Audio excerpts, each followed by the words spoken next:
Hello folks, welcome to another Bitcoin market analysis by Inspocrypto. Today my introduction will be at least part of it. I would like to talk about, the next interest rate decision by the Fed. Because this week was very interesting. They released the data for the labor market, unemployment rate, and so on and so forth. And everything looks good. It looks solid. It looks like with a hawkish Fed, the economy is doing well. The only thing is inflation is not dumping to 2%. That was the defined goal by the central bank in the US, but also in the Eurozone. And as mentioned many times just before, that's a very common approach. 2% inflation gives you enough space to a deflationary scenario. So under normal cases, under a normal environment, usually it gives you enough time to adjust your monetary policy to avoid what every central banker would declare a nightmare. That's deflation. I have mentioned that several times that unfortunately that's what will happen. And that's the only factor that will allow to send the inflation hitting those 2% and even lower. The problem is not even, that's a combination of problems. It's not just one problem, it's not, two problems. We will talk about some charts, about some informations, because inflation is not just inflation.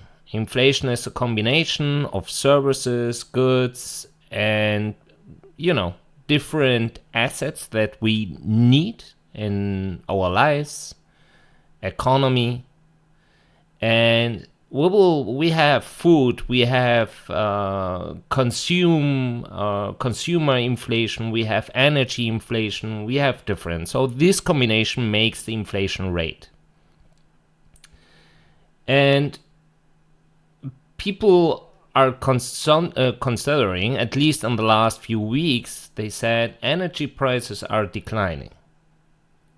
So inflation will decline. Yeah, it happened. It declined. Not that big, but it declined. But it maintains very high, still very high.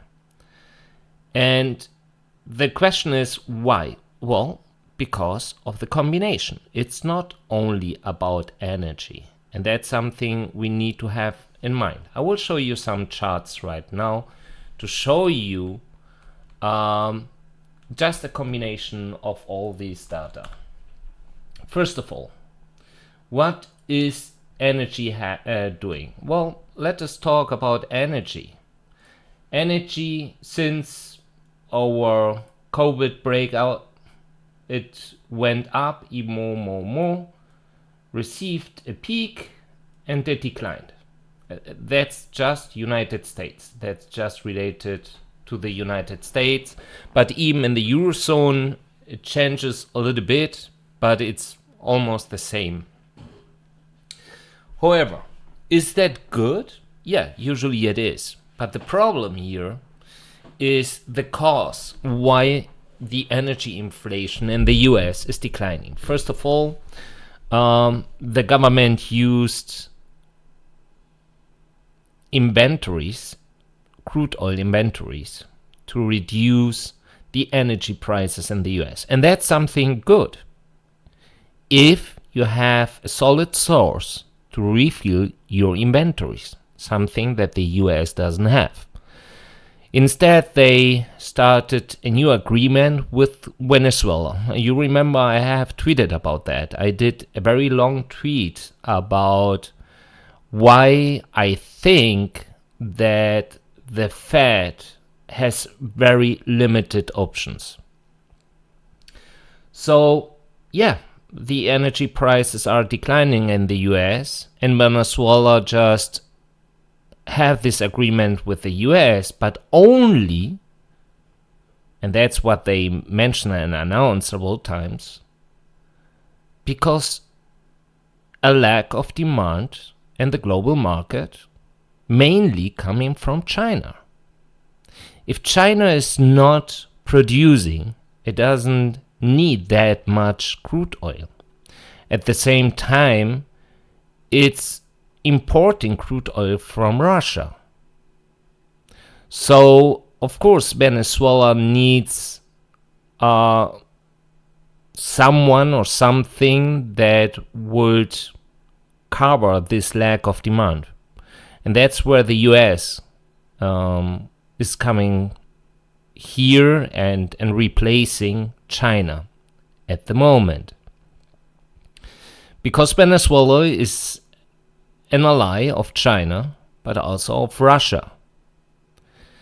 And also of Cuba. So you can imagine that's not the best agreement you can imagine. Because even the US is just doing it because of the inflation in the US, and big part of it, not the main, but the big part of it, is coming from the energy prices. So it is an agreement that it's working at the moment, but where I would expect that at any time they will cancel it. If you take a look a little bit to the geopolitical stage, you will see that the US is also, for example, in Latin America, building more US Army bases there. And not every country in Latin America likes that. So it's, in my opinion, just a matter of time that the US try to invade, for example, also Venezuela, like they tried several times in the past, or they will try to bring some pressure to them. And Venezuela, as mentioned, it's a very close ally to China and Russia. That's one part. So yeah, it is good, but in my opinion, it's just short term. And I have mentioned many times in the past that I'm expecting to see a rising crude oil price again. We will see if that happens, because I'm not really a commodities expert, to be honest. However, that's one part. The second part, it's food inflation. If we take a look to the food inflation, it looks completely different to the energy prices. It's declining, but not that much. Well, the question is why? What is the cause here? Well, the main point here is that a big part of the food industry in the US depends a lot of credits, of loans. But also very dependent on subsidies. And well, as we know, interest rates are rising, means credits, loans are getting more expensive. At the same time, they are not neutralizing this pressure, rising subsidies. That's what's not only happening in the US, but also in the Eurozone. And that explains why this chart looks completely different to the energy. Because you can avoid to take your car and to go to work. You can take your bike, and maybe you can start to share your rides with your neighbors, for example, to reduce your costs. But when it comes to food, it's going to be a big challenge to reduce that. You can miss one meal in a day. Maybe you can cancel your breakfast every day. Maybe that will reduce a little bit your cost. But you can imagine if you have a big family, for example, this pressure is really high. And it's not really reducing. Also because a big part why the US and the Eurozone, for example, in the past had the opportunity to provide cheap food to Asia, for example, or like the Eurozone did over decades in Africa. If you check the food industry in Africa, since the Eurozone just increased the subsidies in the 90s, and even it was in the 90s, they sent their food, their overproduced food, to Africa and sold them much cheaper than in Europe to compete with the domestic markets there. And of course, it wasn't possible for the farmers in Africa to compete to this artificially cheap food that came from the Eurozone, while the Eurozone at the same time industrialized their food industry as well, the fishing and many others parts as well.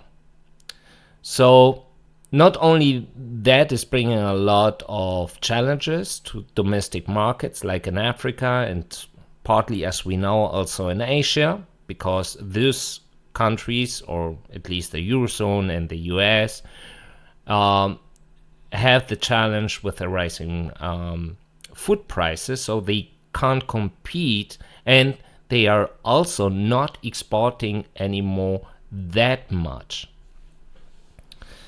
Even it's still high.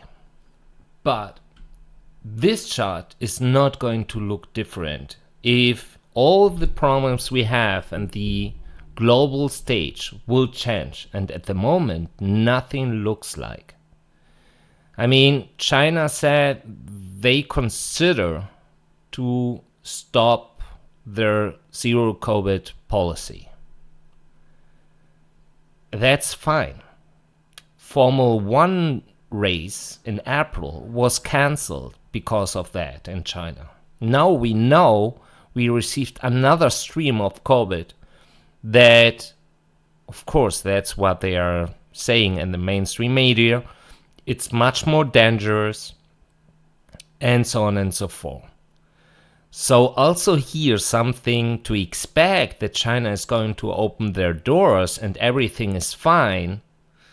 I have my doubts, to be honest. And even then, this chart will not change because of that.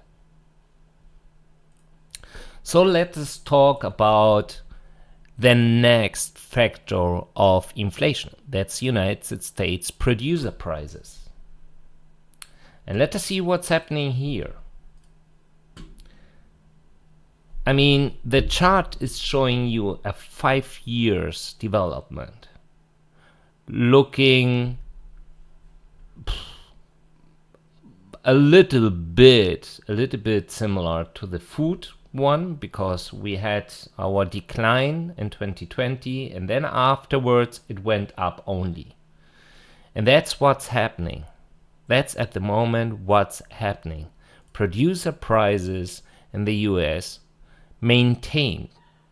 It's not completely reducing, as you can see. I mean, the data is from October 2022. But that's at the moment what we can see. Even if it's declining, we are far away from the levels we had in the past. And we need them, because that's what the inflation caused. Partly also the United States producer prices. And also here, that's a combination of energy, of raw materials, import prices, and so on and so forth.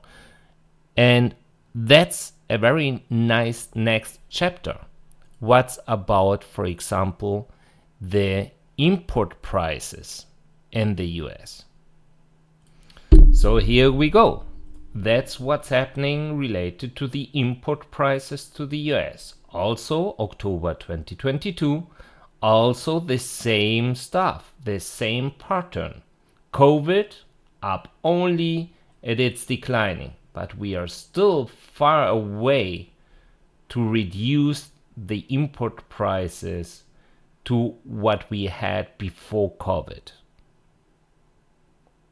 And that's another inflation factor, Because if the import prices maintains up, it's extremely difficult to reduce the price pressure in the US.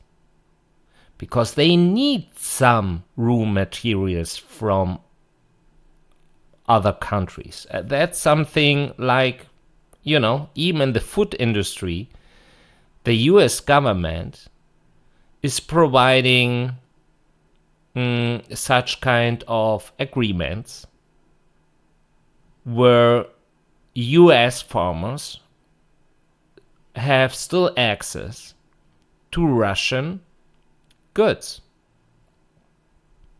Also something I have tweeted in the past.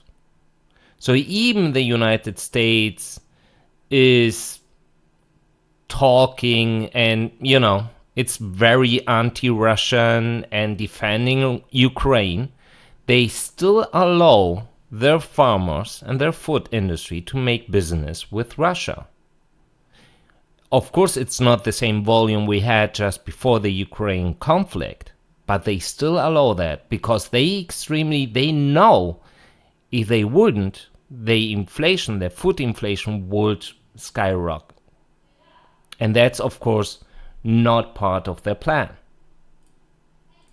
So import prices are relatively up. I mean, they declined, but not that much.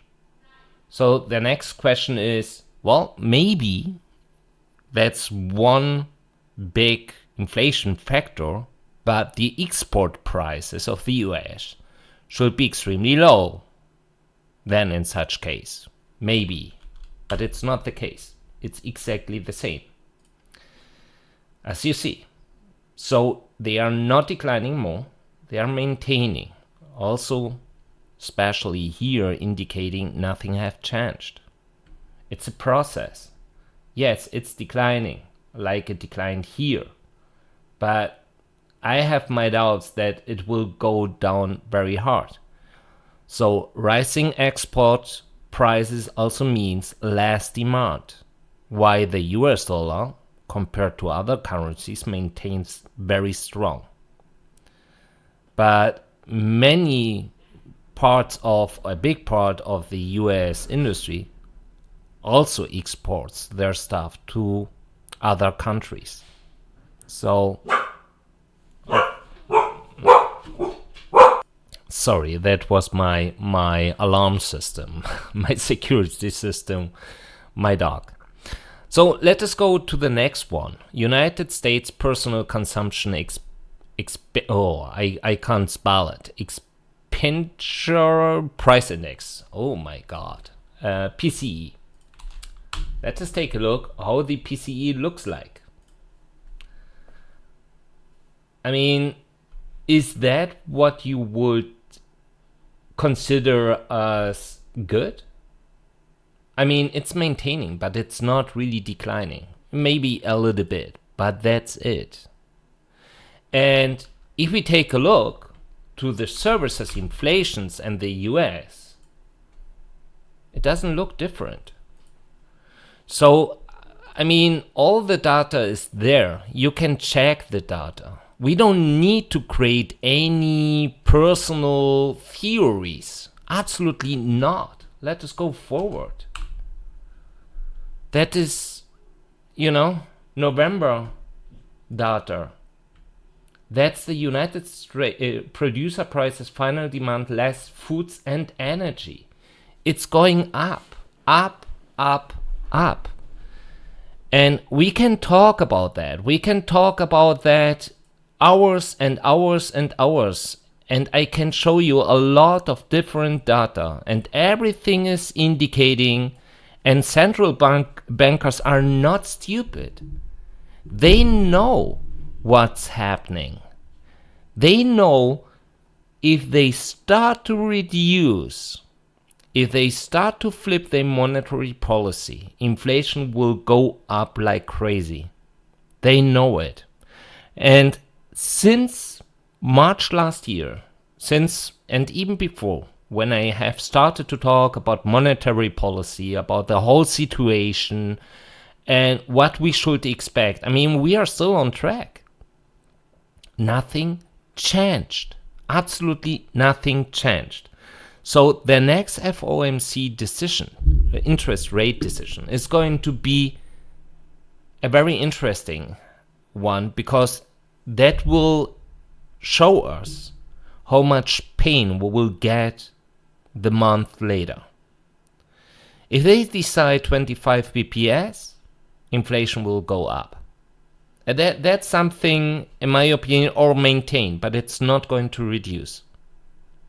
If they say 25 BPS and then we need to see, that's a gift. That's a gift to gamblers. That's a gift to, because from economic view, it doesn't make any sense to do it. Absolutely any sense. As mentioned several times and many times in my analysis, central bankers can reduce the impact to the domestic economy. They can't fix that. They know that. They can't fix that because it's a global crisis. It's not a US crisis. It's not a European crisis. This time it's not a crude oil crisis. We have many different crises on different stages, and they know it. They know it. They know if they are too hawkish, they will crash the markets. But they also know if they start to flip their monetary policy, even if they reduce the pace to raise interest rates, they will get what they deserve, because it will not change the output. Markets will crash. The only thing what they can do is maintain monetary policy, maintain until they see a solid change on the global economy that will automatically have an impact to the national economy in the US and the Eurozone as well. But we are far away from it. Really far away from it. So, I mean, I'm providing since almost 1 year, not really focused, not every day, but I'm trying to give you the best insight from my perspective as economist, the best view what are the options of central banks. And maybe you remember 1 year ago, almost 1 year ago, I said the options of central bankers are extremely limited. And they did a very wrong decision when they started to raise the interest rates, and they started with 25 BPS. And afterwards, they started to rise even more the interest rates. If they do it again with 25 BPS, mark my words, more pain we will receive afterwards, because then it's just a gift to gamblers, to Wall Street gamblers. It doesn't have anything to do with the economy, because the economy yet is indicating they can absorb more interest rates. Yet. But of course, we all should know that everything what happened in 2022 will have a delayed impact to 2023. To print again doesn't make any sense. To bring more assets to the balance sheet wouldn't bring any mid or long-term positive effect. And they know it. So in my opinion, that's not going to happen. And that's not part of their plan. Their unique goal is 2%. And when it starts to decline the inflation rate, because consumer behavior flipped, means they are not consuming anymore. They are reducing their consumption to a maximum, then it's too late. Then it's over. And that's why central bankers have those 2% rule. Because they know when it flips like it happened in Japan, and I have mentioned Japan deflation many times in my analysis, it's really pain, because to get the trust of the consumers back on track is extremely difficult. Destroy trust happens very quick. We can see that also in the crypto industry, and that's happening. Unfortunately, I'm really frustrated because of that, to be honest. Silvergate, Genesis, and how they are lying, how they are, well, I mean, trying to survive, but not doing a good job. And yeah, so we will see. That was a very long introduction, but maybe required. Because I'm reading a lot on Twitter, and I think that's not the way. That's not the way how central bankers think. But of course, I mean, as mentioned, if central bankers want to make some gifts to gamblers in Wall Street and Frankfurt and London, okay, then it's fine. But the pain afterwards will be much bigger, and that's something we should have in mind. So, considering that the Fed is not suicide, at least I would expect 50 bps next FOMC meeting. Everything else is really just a gift. And we will pay the bill at the end of the day. They are not going to pay it. Just be sure about that. So that's my initial comment. I hope, you can skip it as usual, because that's really a long one. So let us go forward. So now let us talk about the market and what we should expect next. Something between 16,750 and 17k, I guess, because that's the new rule. That's the only thing what we are doing.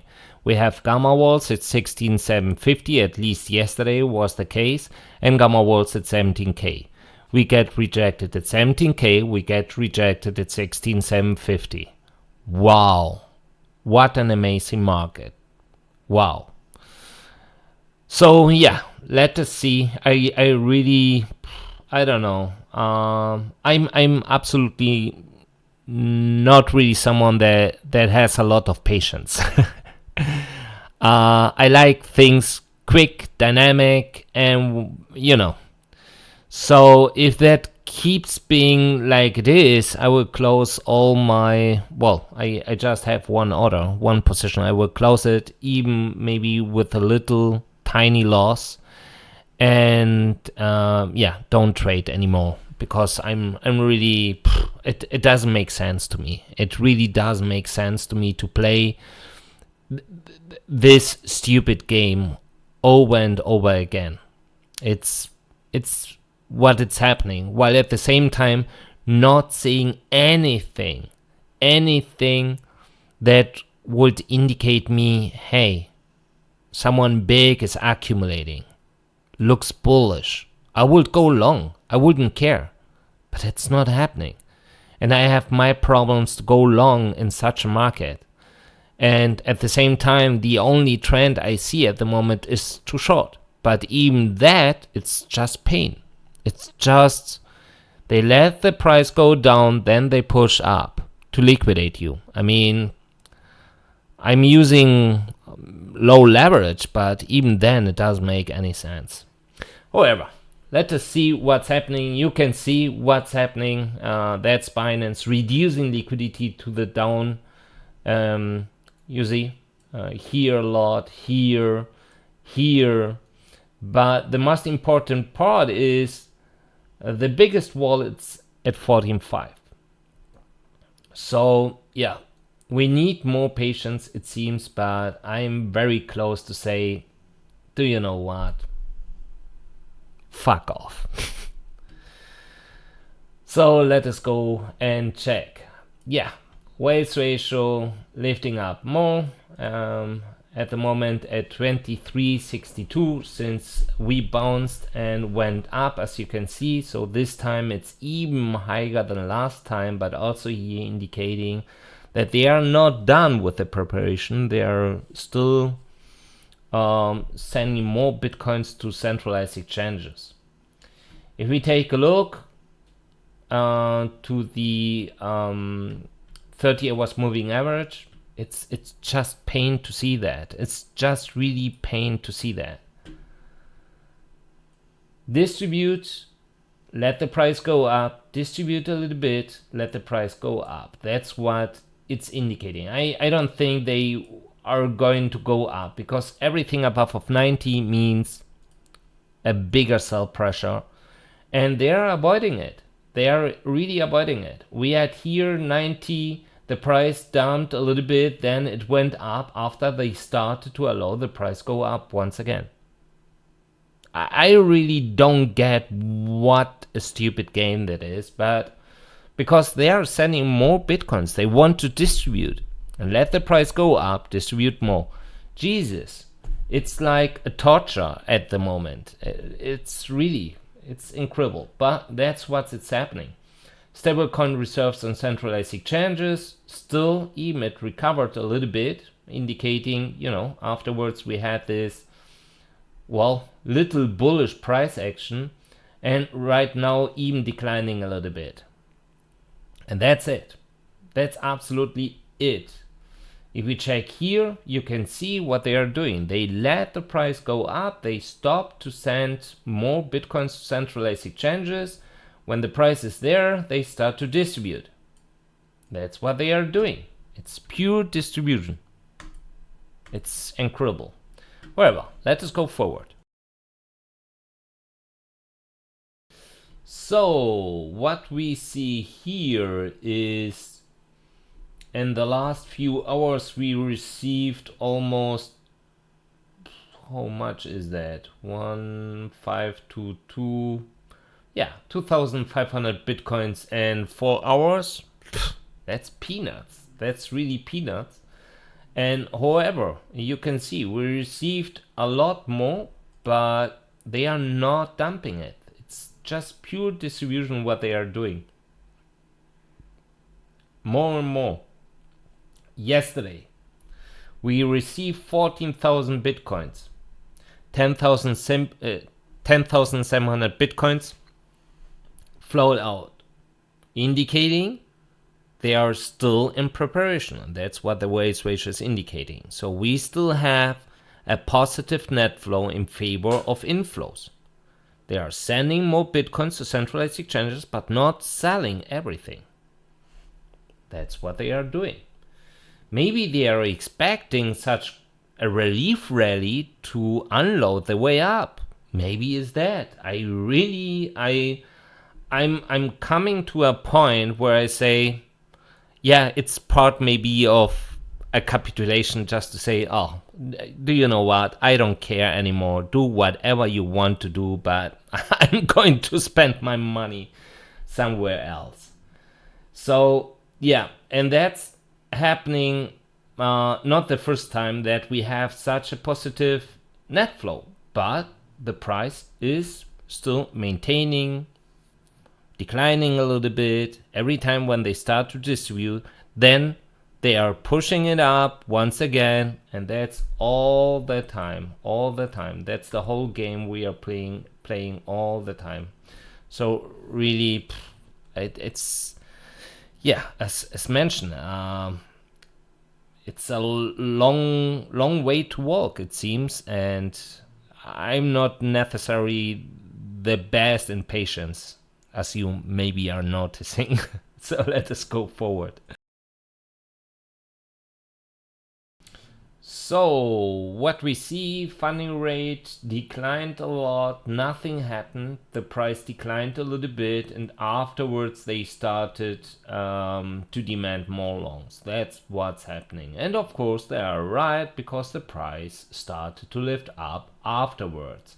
Those shorts, it seems, cashed out before, and we received some more stable coins to derivative exchanges to demand more longs. We have here 170 million, so still far away from the volume we had just before. A month ago, the only is the cash out 340 millions outflows from derivative exchanges. So extremely big net flow, negative net flow, as you can see, that happens here as well with 290 millions. If we take a look, for example, to Bitcoins, nothing happening related to the derivative exchanges. Today, not even 1,500 Bitcoins. So absolutely nothing happening. Absolutely nothing. If we zoom out, open interest, leverage ratio. I was a little bit too quick. Sorry. So yeah, open interest declining, leverage ratio declining, while at the moment the funding rate was declining and now lifting up. But that's what's happening at the moment. So let us go forward. If you hear something in the background, it's not me, it's my dog. Just in case. So let us go forward. We can see almost no liquidations happen in the last few days, only shorts, high leverage shorts. Every single time the price goes down, people start with high leverage to short because they are expecting something is going to happen. We had a breakout, a deviation that was a bear trap, and of course they liquidated them. So yeah, if you take a look, open interest almost dead, nothing happening, leverage ratio, and yeah, even funding rate. I mean, from here it flipped to upside, indicating there are still, well, right now looks a little bit, it declined a little bit, but nothing big happened here. From here it went up, indicating there demanded more longs. That's absolutely it. Let us go forward. Binance. What's happening to Binance? Well, we can see Binance reduced funding rate, lifted up. Yeah, right now declining a little bit while the price is declining. It was just before. Open interest lifted up and leverage ratio lifted up, but even more open interest than leverage ratio, indicating they used more money than leverage. That's something good. Let us check Blockchain Whispers. On Blockchain Whispers, a change back to more longs. Makes sense because that's what we are seeing. 1.1 billion in longs, 660 million in shorts, and 62 to 38. That's a long short ratio. Interesting here is on Ethereum they are much more bearish than on Bitcoin. However, Bitfinex, nothing have changed. Everything maintains as before. Let us take a look to the Kingfisher. Hello, yeah, liquidation cluster. Well, nothing big. It reduced from 50 million to 40 million since yesterday, and we have now here liquidation cluster. Nothing big. Absolutely nothing big. We need to make bigger steps if we want to liquidate something big. So by that would be at least the biggest. It's 16.9. So I guess we will go once again to 17k and then go back to 16,750 or something. We will see. I mean, we don't have anything left. No. Above of 1650 to 16.9. So it would make sense to go up to liquidate all them at 17k and then I guess go down once again. That's the whole story once again, like yesterday and the days before. But yeah, that's it. So if they want to liquidate big, they need to go to 15 or they need to go to 21. However, if they continue with their trash market, I will close my charts and I will provide my analysis, but I'm not going to trade. I will spend my money in other things, but that's for me nonsense. At least related to futures, it doesn't make any sense. Really not. Not for me. Takes too long just to make some bucks. Doesn't make sense at all. So let us go forward. Let us check what option traders are doing. Maybe they have something in mind that help us.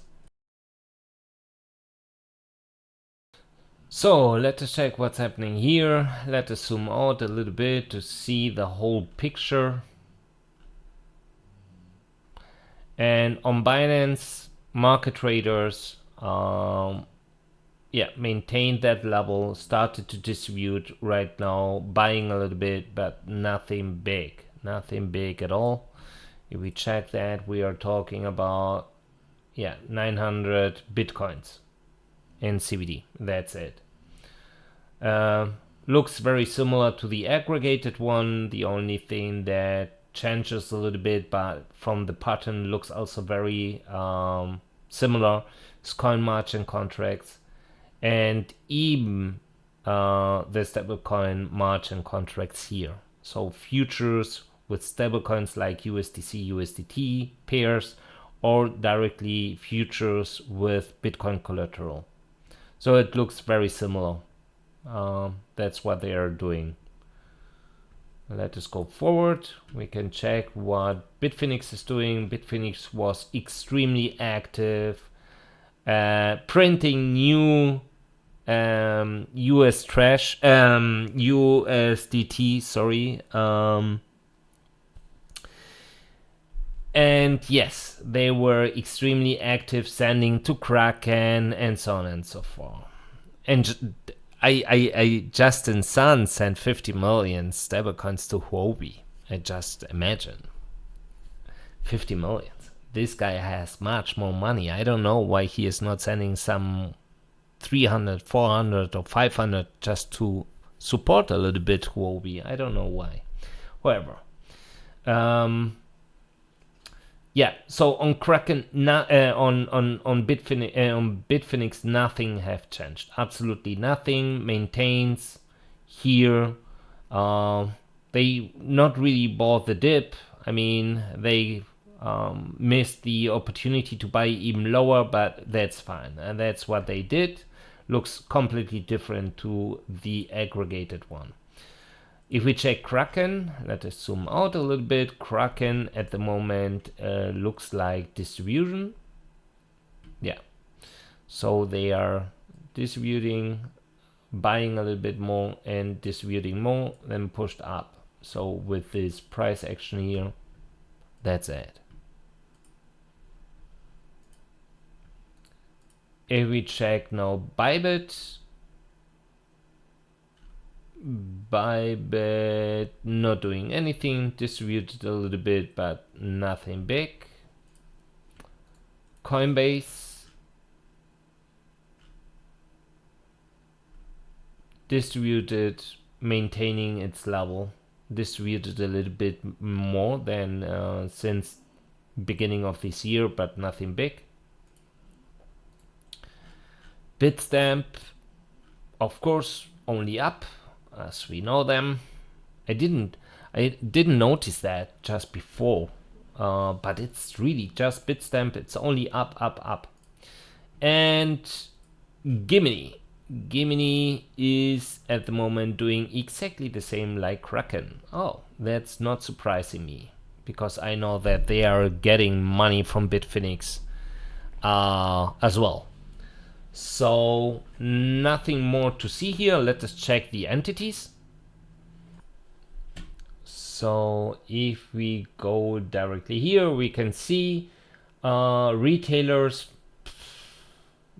increasing, but really just a tiny move. Those wallets with 1 to 10 bitcoins lifted up a little bit, but nothing big. These guys here with 10 to 100 bitcoins in their wallets lifted up. These guys here declined and lifted up, so nothing. And market maker entities lifted up by almost 10,000. It wasn't 10,000, but almost. I need to check. So I'm making screenshots every day, and we had 2 days ago 1,922 wallets, and we had 4,564,000 bitcoins related to the market maker entities. Yesterday we had one more wallet, so 1,923 wallets, with a balance with 4,553,000 bitcoins. So 10,000 bitcoins less with one more wallet. Means they are reducing more their balances. If I check now, we have even one more wallet. So right now 1,924. By the way, these wallets are shifting from the big guys, 10,000 to 100,000.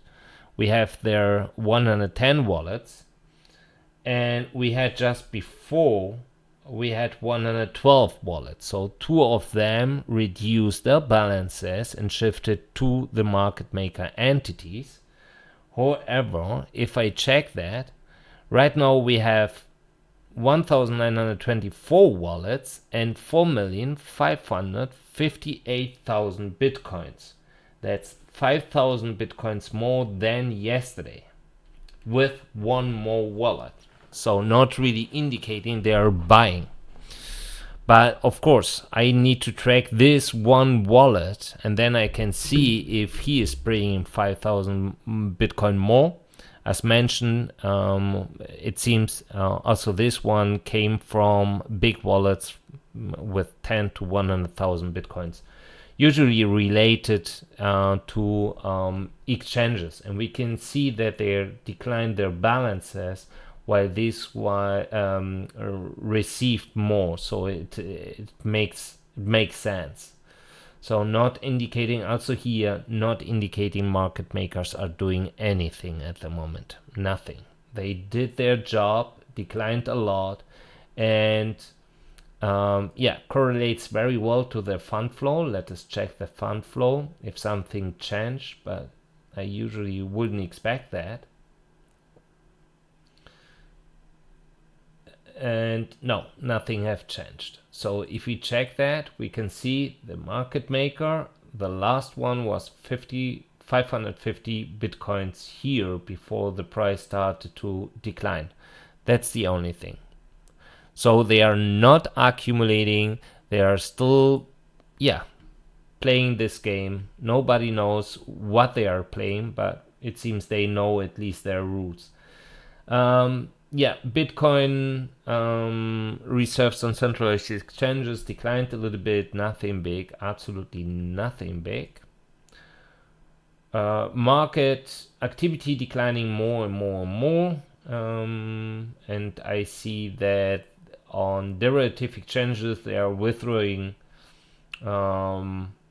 cashing out. Miners receiving more bitcoins. Also here, nothing big. And at the moment, OTC looking very active. But also centralized exchanges. So usually when OTC is very active, we should see a price action. Usually to the downside, but it's not the most accurate one. So because nobody knows how much they are sending, that's the big problem. I can't see that. And sometimes it's network activity. So sometimes if you're sending bitcoins from A to B, OTC back, for example, to the personal wallet or whatever, it will appear here as well. So this chart here works more with patterns, just to check patterns. Only if you see that centralized exchanges, so SEX activity is declining and OTC or network activity is lifting up, you know, okay, something big is going to happen, but it's not the case. So centralized exchanges lifted up once again. It seems, they were the main drivers of this push. Then every time when OTC is very active, has its bar, we had tiny declines in the price.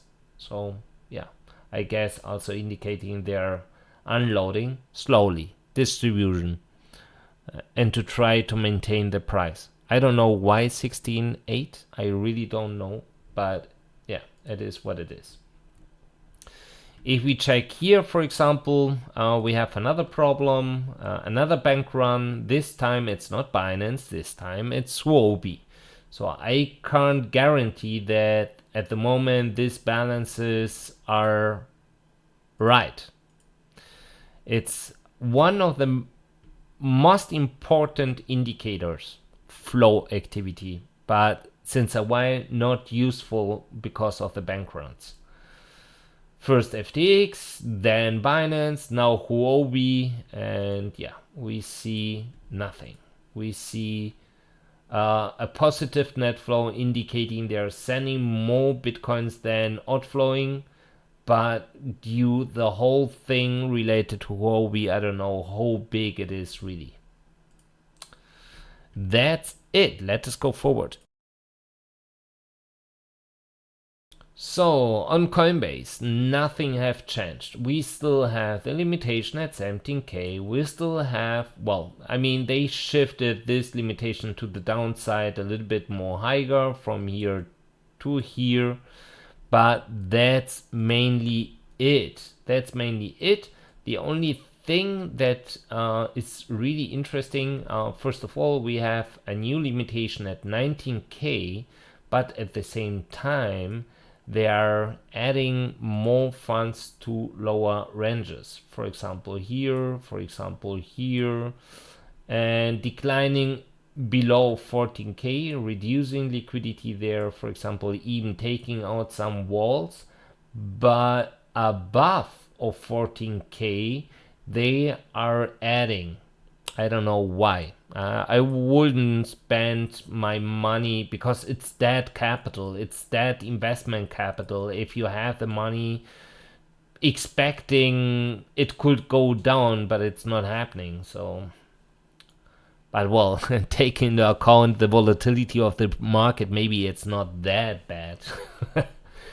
However, yeah, they reduced sell orders here and pushed up a little bit. So yeah, maybe 18K next. I really don't know. But first of all, this wall has to disappear. Otherwise, we will go up to 17K, trigger it, and go down once again. Deribit. On Deribit, we still have here the limitation at 17.5. Otherwise, it's 16.5. Nothing have changed here as well. Bitstamp. The bulls exchanges. Yeah, also here limitation at 16.4 and 17.5. Also nothing here.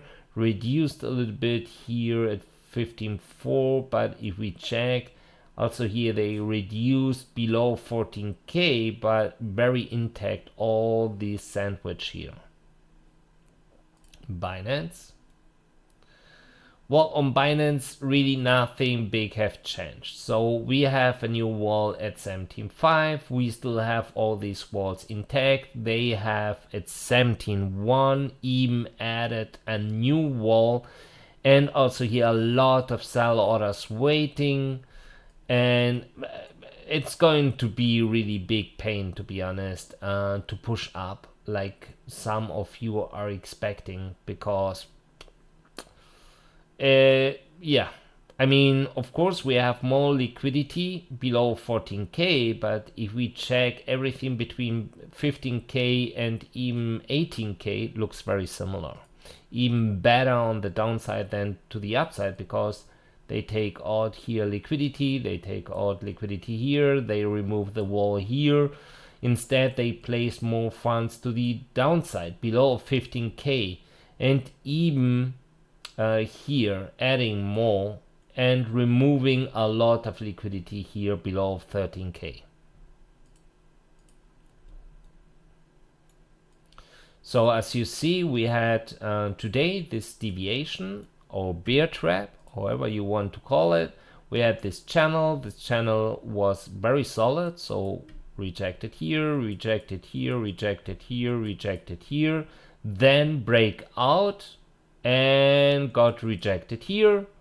So deviation like the same we had just before, exactly the same, because got rejected here, then breakout, then directly to the downside. The same stupid thing they did just before.